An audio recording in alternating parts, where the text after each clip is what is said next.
السلام علیکم ورحمۃ اللہ۔ ایک صحابی اپنا واقعہ بیان کرتے ہیں ان کے مسلمان ہونے سے پہلے کا۔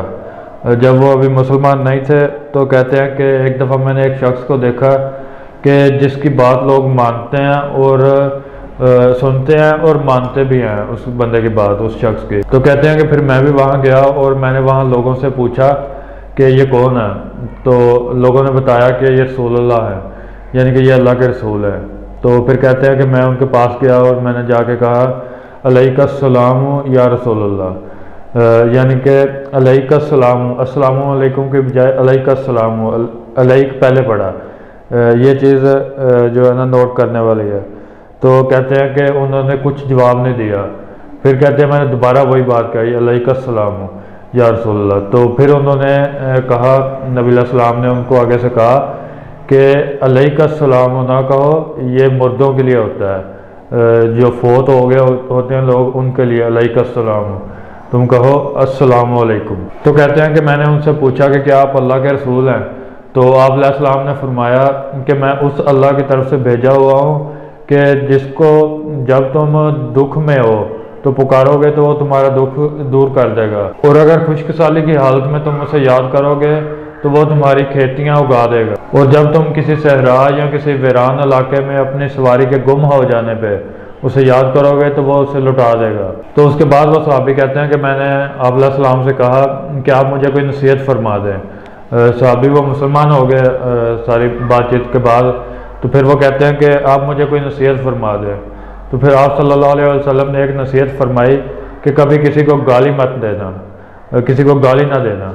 تو وہ صحابی بیان کرتے ہیں، وہ کہتے ہیں کہ اس کے بعد میں نے کبھی کسی انسان کو بھی گالی نہیں دی اور کبھی کسی غلام اور جانور کو بھی گالی نہیں دی، کسی عام بندے کو بھی گالی نہیں دی اور کبھی کسی غلام یا کسی جانور کو بھی گالی نہیں دی۔ کیونکہ یہ ہوتا ہے نا کہ بندہ کسی انسان کو گالی دینا تو زیادہ غلط سمجھتا ہے، لیکن کسی جانور کو گالی دینا اتنا غلط نہیں سمجھتا، اور یا کسی بااثر شخص کو، کسی امیر شخص کو گالی دینا غلط سمجھتا ہے، اور کسی غریب کو گالی دیتے ہوئے اسے کوئی ڈر نہیں ہوتا تو اس کو گالی دیتا ہے۔ لیکن وہ صحابی کہتے ہیں کہ میں نے کبھی کسی غلام کو بھی گالی نہیں دی اور کبھی کسی جانور کو بھی گالی نہیں دی تھی، پھر کیونکہ یہ چیزیں بھی ہوتی ہیں، لوگ جانوروں کو بھی گالیاں دیتے ہیں، یہاں تک کہ بے جان چیزوں کو بھی گالیاں دیتے ہیں۔ میں نے ایک بندے کو دیکھا تھا، وہ اپنی بائک سے گر گیا، بائک چلا رہا تھا تو وہ ایک جگہ آئی، وہاں راستہ خراب تھا، وہاں سے وہ گر گیا،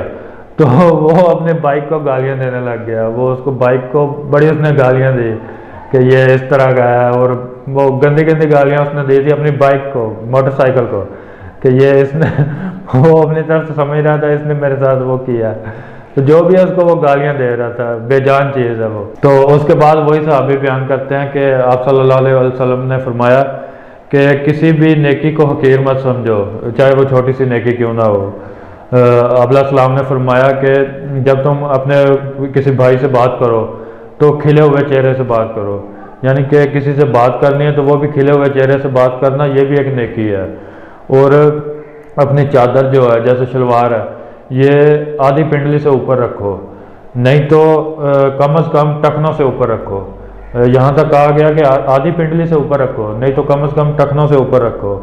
اور چادر لیکن نیچے نہ لٹکانا، کیونکہ نیچے لٹکانا جو ہے وہ تکبر ہے، اور تکبر اللہ تعالیٰ کو پسند نہیں ہے۔ اور اگر کوئی تمہیں تمہاری کسی چیز پر آر دلائے، کسی چیز پہ ہوتا ہے نا، کوئی بندہ کسی پہ کہتا ہے کہ تمہارے پاس یہ چیز اس طرح ہے، تمہارے پاس گاڑی نہیں ہے اچھی، تمہارے پاس بائک خراب ہے، اس طرح کوئی بات کرتا ہے، یا کوئی ایسا کہہ دیتا ہے تمہارا قد چھوٹا ہے، کوئی کہہ دیتا ہے کہ تمہارا چہرہ، تمہاری شکل نہیں اچھی، کوئی کچھ کہہ دیتا ہے، تو ہمارے نبی علیہ السلام نے فرمایا اس پہ تم نے اسے آر نہیں دلانی، وہ اگر تمہیں آر دلا رہا تو تم اسے آر مت دلانا، یعنی کہ اس کا بدلہ نہیں تم نے لینا، اس کا وبال اسی پہ ہوگا، جو وہ کام کر رہا ہے اس کی برائی کا وبال اسی پہ ہوگا۔ اگر تم بھی برابر کا وہی بدلہ لے لو گے تو پھر تو تم میں اور اس میں کوئی فرق نہیں رہ گیا، اور ہو سکتا ہے پھر اس کو بھی اس کا گناہ نہ ہو، کیونکہ تم نے وہ بدلہ ادھر ہی لے لیا اور اس کو معاف نہیں کیا، اور تمہیں نیکی وہ نہیں ملے گی کہ جو نیکی تمہیں ملنی تھی اس کو ادھر چھوڑنے پہ، اس نے بات کی لیکن تم نہ کرتے تو تمہیں اس پہ نیکی ملنے تھے۔ تو یہ چیز ہوتی ہے، کسی کو کسی کی غلطی پہ چھوڑ دینے سے فائدہ ہوتا ہے کہ وہ ثواب تو ہمیں ملے گا کہ ہم نے صبر کیا ہے، اور اس کو گناہ جو ہونا ہے وہ ہم معاف کر دیں، اگر اس کو معاف بھی کر دیں پھر ہمیں اور زیادہ ثواب ملے گا۔ تو یہ اس طرح سے ہمارے نبی علیہ السلام کی طرف سے ایک ترغیب تھی کہ اگلے بندے کو اگر آگے سے بات نہیں کی جائے، نہ کی جائے تو وہ اور غصہ نہیں آئے گا، تو ہو سکتا ہے صلح بھی ہو سکتی ہے۔ تو یہ ایک ایسے صحابی کا واقعہ تھا کہ جنہوں نے ہمارے نبی علیہ السلام کے ایک بار کہنے پہ پھر ساری زندگی کبھی کسی کو گالی نہیں دی تھی۔ تو انشاءاللہ نیکسٹ ویڈیو کے ساتھ ملیں گے۔ السلام علیکم ورحمۃ اللہ۔